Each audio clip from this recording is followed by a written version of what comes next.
અધિકારીઓની ઉપસ્થિતિમાં કરવામાં આવ્યો।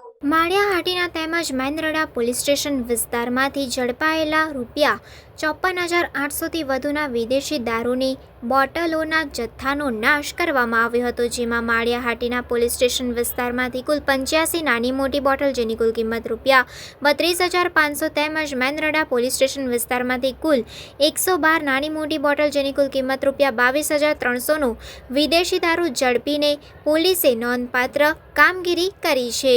પોલીસના જપ્તામાં રહેલો વિદેશી દારૂનો મુદ્દામાલ માળિયાહાટીના તાલુકાના ભંડુરી ખેરા રોડ 66 kV પાસે વિદેશી દારૂનો નાશ કરવામાં આવ્યો હતો।